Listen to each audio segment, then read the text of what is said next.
warahmatullahi wabarakatuh. Saya Heri Latalpa dari kelas MS107 jurusan manajemen.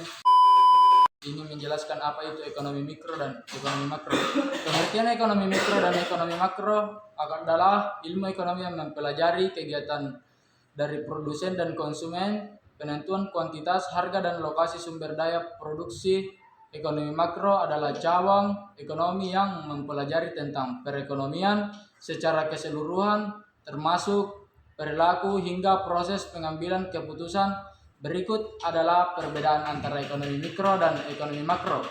Ruang lingkup ekonomi mikro fokus pada perspektif individu dan tingkat konsumen, sedangkan ekonomi makro menemukan perspektif umum tingkat nasional, sedangkan ruang lingkup ekonomi makro jauh lebih luas dan umum seperti kebijakan fiskal, moneter, dan sedangkan ruang lingkup ekonomi mikro lebih spesifik seperti rumah tangga dan perusahaan.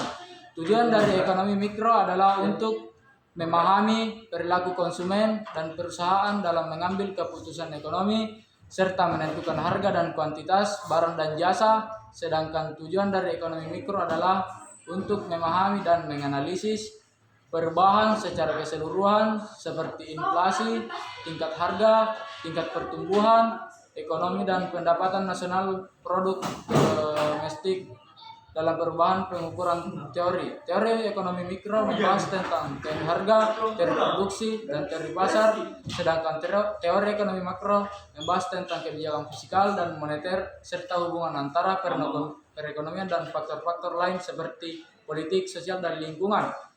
Contoh kegiatan ekonomi mikro adalah jual beli, bekerja, dan sebagainya. Sedangkan kegiatan ekonomi makro adalah kebijakan fiskal dan moneter permintaan seperti pengaturan suku bunga, pengeluaran permintaan, dan pajak. Dalam ekonomi kita mengenal ekonomi mikro dan ekonomi makro. Meskipun keduanya berkaitan, namun terdapat perbedaan dalam ruang lingkup, tujuan, teori, dan contohnya. Baik, ini penjelasan dari saya. Kurang dan lebihnya mohon dimaafkan. Wabillahi taufiq wal hidayah. Wassalamualaikum warahmatullahi wabarakatuh.